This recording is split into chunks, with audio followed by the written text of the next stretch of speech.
میں سب سے پہلے تو آپ حضرات کا شکریہ ادا کرتا ہوں، اور اس وقت میں گزارش کروں گا ہمارے سامنے ایک ایسی شخصیت موجود ہیں اور وہ حضرت کا تعارف کرائیں گی۔ وہ ہیں جناب عبدالواحد صاحب، جنہیں آپ مفتی بھی کہیے، جنہیں اللہ نے بہت کچھ نوازا ہے۔ تو میں ان سے گزارش کروں گا کہ وہ حضرت کا تھوڑا سا تعارف کرا دیں۔ نمبر 1 میں کوئی بات نہیں جی۔ اور ساتھ میں یہ ہے کہ میں یوں کہوں گا کہ اس وقت ہمارے لیے واقعی سعادت ہے کہ ایسے نوجوان ہمارے پاس اس وقت موجود ہیں جو عرصہ دراز ایک عمر کا کچھ حصہ انہوں نے مسلمانوں کے علاوہ ایسی کمیونٹی میں گزارا، اور تھوڑی سی اختصار کے ساتھ وہ بتلا بھی دیں گے کہ وہ کون تھے پہلے، اور انہوں نے اسلام قبول کیا۔ تو اسلام قبول کرنے کے بعد یقین جانیے کہ اللہ نے ان کو ایسی چیزوں سے نوازا ہے کہ میرے پاس الفاظ نہیں کہ وہ میں ان کے بارے میں بتلا سکوں کہ جناب مفتی عبدالواحد صاحب کہ کس قدر انہوں نے کتنی قربانیاں دیں اپنی فیملی میں اسلام قبول کرنے کے بعد، اور پھر اس کے بعد ایک طویل سفر طے کیا۔ تو میں انہی کی زبانیں کچھ کہوں گا کہ وہ بھی اس چیز کو اختصار کے ساتھ پیش کریں۔ بس اتنی بات کہوں کہ رات میں ہم لوگ ایک جگہ پہ جا رہے تھے، تو انہوں نے ایک کتاب جو بہت بڑی کتاب ہے اس کی تنقیح اور اس کو یعنی علماء کرام کے حکم دینے پر انہوں نے جو خدمت اور جو کتاب کے بارے میں، تو وہ کتاب مجھ سے اٹھائی نہیں جا رہی تھی، اتنی بھاری کتاب تھی۔ یقین جانیے کہ اتنی بھاری کتاب تھی کہ اٹھایا جانا میرے لیے مشکل تھا۔ یہ آپ کے سامنے اس وقت مفتی عبدالواحد صاحب کے جو مفتی بھی ہیں، اور انہوں نے بہت الحمدللہ جو غیر مذہب یعنی اسلام کے علاوہ جو زندگی پہلے گزاری تھی، پھر اسلام قبول کیا، پھر طویل سفر کیا۔ تو میں گزارش کروں گا تھوڑی سی بات وہ کر لیں، پھر حضرت کا وہ تعارف بھی کرائیں کہ چونکہ ہماری خوش قسمتی ہے یقین جانیے کہ اس وقت ہمارے سامنے حضرت مولانا زاہد الراشدی پاکستان کے مشہور عالم ہیں، وہ موجود ہے، ہمارے لیے سعادت ہے۔ جی آپ بغیر کسی تاخیر کی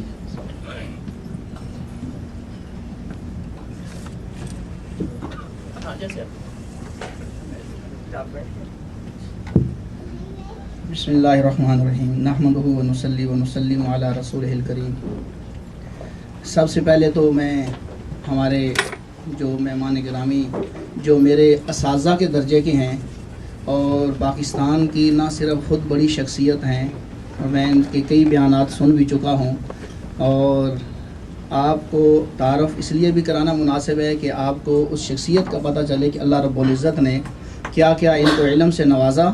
اور اس کے ساتھ ساتھ ان کی خدمات کیا ہیں۔ ان کا تعارف کرانے سے پہلے ان کے والد محترم حضرت شیخ الحدیث، شیخ التفسیر، استاذ العلماء، جو کہ سینکڑوں نہیں ہزاروں علماء کے شاگرد ہیں، اور باقی علماء کے علاوہ دوسرا طبقہ ایسا ہزاروں کا موجود ہے جنہوں نے ان سے قرآن کی تفسیر پڑھی، اور حضرت کے والد صاحب رحمۃ اللہ علیہ 25 سال متواتر، اور جس میں ان کے بیماری کے دن بھی آئے اور سفر بھی آئے، انہوں نے 25 سال انہوں نے قرآن پاک کی تفسیر پڑھائی۔ پاکستان کے تمام علاقوں سے اور دوسرے ملکوں سے بھی لوگ اور دوسرے لوگ آتے تھے، وکلاء بھی، اساتذہ بھی، علماء بھی، جو قرآن پاک کی مکمل تفسیر پڑھ کے جاتے تھے اور سبقن پڑھتے تھے وہ۔ اور ان کے والد صاحب رحمۃ اللہ علیہ نے پوری زندگی حدیث، بخاری شریف، دوسری دیگر بڑی بڑی کتابیں حدیث کی پڑھائیں، اور مجھے بھی ان کی شاگردی کا یہ شرف حاصل ہوا۔ اس کے ساتھ ساتھ ان کے والد صاحب رحمۃ اللہ علیہ نے ایک مدرسہ قائم کیا، وہاں سے بھی ہزاروں طلباء علم دین حاصل کر بھی رہے ہیں اور کر بھی چکے ہیں۔ اور ان کے والد صاحب رحمۃ اللہ علیہ ایک بہت بڑے رائٹر بھی تھے، انہوں نے کم از کم 50 کے قریب ایسی تصانیف لکھی ہیں جو اس وقت پوری دنیا کے اندر لوگ اس سے استفادہ کر رہے ہیں، اور حضرت رحمۃ اللہ علیہ ان کے جانشین ہیں، اور اللہ رب العزت نے ان کو بھی بہت خوبیوں سے نوازا ہے۔ ان کی بھی کئی کتب ہیں، اور پوری دنیا میں اللہ رب العزت ان سے کام لے رہے جاتے ہیں، اور خود بھی استاد الحدیث بھی ہیں۔ آپ ان کا بیان سنیں گے، اور اللہ رب العزت ہم سب کو ان کے بیان کی قدر کرنے کی توفیق عطا فرمائے۔ جس طرح دھیان سے سننا بیان کا حق ہے، اس طریقے سے عمل کی نیت سے سننا بھی بیان کا حق ہے کہ اللہ تعالی ہمیں کوئی جو بات ہمارے دل پہ اتر جائے اس کا اثر ڈال دے، جس سے ہماری زندگیاں اسلام کے مطابق ہو جائیں۔ جہاں تک میرا معاملہ ہے، اور میں مختصر صاحب کے سامنے عرض کرتا ہوں کہ اللہ رب العزت نے مجھے پاکستان میں پنجاب، اور پنجاب میں ضلع سرگودا کے گاؤں دودہ ہے، وہاں کا میں رہنے والا تھا، اور اب بھی میرے والدین وہیں رہتے ہیں۔ 16 سال 2 ماہ کی عمر میں مختلف اسباب کی وجہ سے اسلام پر غور کیا۔ اللہ رب العزت نے مجھے اسلام کی توفیق عطا فرمائی۔ پہلے میرا نام سندر داس تھا، اس کے بعد مجھے شوق ہوا کہ میں علم دین حاصل کرتا ہوں۔ ویسے میرا شوق یہ تھا کہ میں میڈیکل لائن میں ڈاکٹر بنوں، ایڈمیشن میں نے لے لیا تھا FSC میں، لیکن پھر سوچا کہ اسلام قبول کرنے کے بعد کیوں نہ وہ چیز سیکھی جائے جس کے لیے سب کچھ چھوڑا ہے۔ پھر میں نے عالم کا دین کورس شروع کر دیا۔ اس کے ساتھ ساتھ میری کوشش یہ ہوتی تھی کہ میرے گھر والے بھی مسلمان ہو جائیں، تو اس کے ساتھ میں نے بہن کو اسلام کی دعوت دی، وہ بھی مسلمان ہوگی میٹرک کے بعد۔ اس نے بھی کہا، سوچا کہ بھائی جب آپ اسلام کو سیکھ رہے ہیں تو میں بھی سیکھنا چاہتی ہوں، دیکھنا چاہتی ہوں کہ اس میں کیا ہے۔ وہ بھی عالمہ کا کورس اس نے کیا۔ اس کے بعد میرے اسلام لانے کے تقریباً 19 سال بعد جو میری ایک بہت ہی زیادہ تمنا تھی کہ اللہ رب العزت میں ہر وقت خود بھی دعا کرتا رہتا تھا اور رو رو کے دعا کرتا تھا، اور مجھے وہ وقت کبھی کبھی یاد آتے ہیں کہ جب سارے ہمارے مدرسوں کے طلباء سو جاتے تھے، مسجد میں بالکل تنہائی ہوتی تھی، میں تنہائی میں جا کر چیخیں مار کے روتا تھا کہ یا اللہ تیرے ہاں کوئی مشکل نہیں، ان کے اندر طلب پیدا کر دے۔ تو اور اپنے اساتذہ اور اکابر ان کو بھی میں عرض کرتا رہتا تھا۔ تو اللہ رب العزت نے وہ 2 سال پہلے وہ دن مجھے دکھا دیا کہ 19 سال بعد میرے مسلمان ہونے کے بعد اللہ رب العزت نے مجھے ہی ذریعہ بنایا۔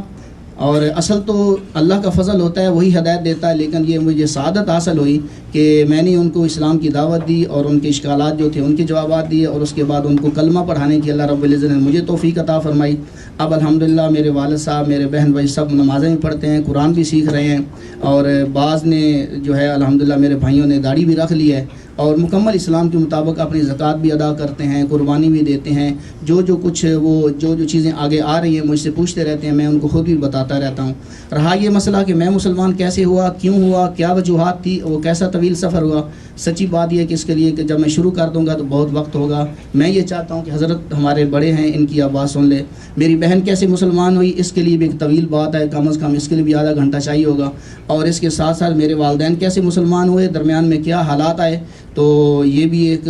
اس کے لیے بھی وقت ہے۔ تو مختصر کرنا بھی چاہوں گا تو ادھر ادھر پھر بات میری نکل جائے گی مجھ سے، تو میں چاہتا ہوں کہ حضرت سے جو اسباب آپ نے بیان کیے تھے نا، تھوڑا سا بیان کرنا تھا کہ لوگوں کے لیے یہ ایسے لوگوں میں ہم بیٹھے ہیں کہ وہ بھی اس دور سے گزرے ہیں، گزر رہے ہیں، جن واقعات سے، تو اس وجہ سے یہ اور مناسب ہے۔ تو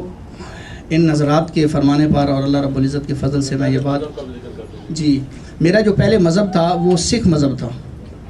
سکھ مذہب کا آپ حضرات کو کچھ تعارف ہوگا اور مزید تعارف کی ضرورت نہیں۔ گرو نانک کے یہ ماننے والے تھے، اور گرو نانک صاحب کی جو کتاب ہے گرنتھ، جو ان کے کچھ اشعار اور ان کی ارشادات ہیں، وہ اس کو پڑھتے تھے، اور اس کی اور بھی چھوٹی چھوٹی کتابیں ہیں، سندر گٹکا، اور اسی طریقے سے جاپجی صاحب، اس طریقے سے گرو نانک صاحب کی سوانح عمری ہے جن کو جنم وساکھی کہتے ہیں۔ تو یہ مختلف انداز سے یہ انہوں نے کی ہوئی ہے، تو اس کو یہ ان کی بنیادی کتابیں ہیں۔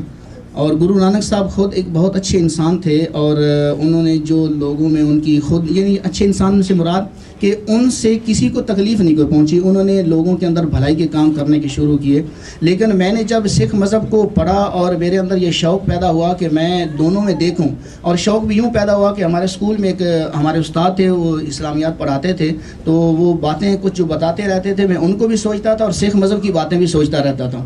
تو ہوا یوں کہ ایک دفعہ ہمارے استاد محترم نے یہ فرمایا، ان کا نام شمشیر علی صاحب تھا، اللہ رب العزت ان کو بہت جزائے خیر عطا فرمائے، کہ انہوں نے یہ ایسا ہوتا ہے کہ کبھی کبھی کوئی ایسی بات وہ ہو جاتی ہے پڑھانے والے سے یا کرنے والے سے، تو وہ دماغ میں ایسی بیٹھتی ہے کہ جو انسان کے لیے زندگی بدلنے کا سبب بنتی ہے۔ تو انہوں نے یہ بتایا کہ حضور اقدس صلی اللہ علیہ وسلم، یعنی میں اس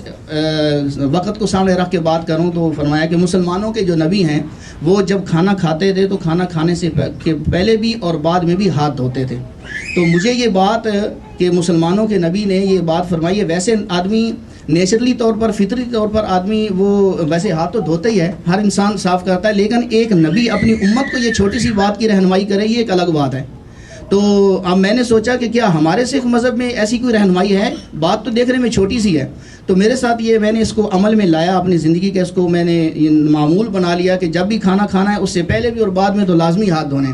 ایک دفعہ واقعہ ایسا ہوا کہ میں نے کھانا کھایا اور ہاتھ کو کچھ نہ کچھ سالن لگ جاتا ہے، تو جو مرچیں وغیرہ کچھ لگی تو میں نے ایسے ہی اسکول کا کام کرنے کے لیے بیٹھ گیا اور ہاتھ آنکھوں کو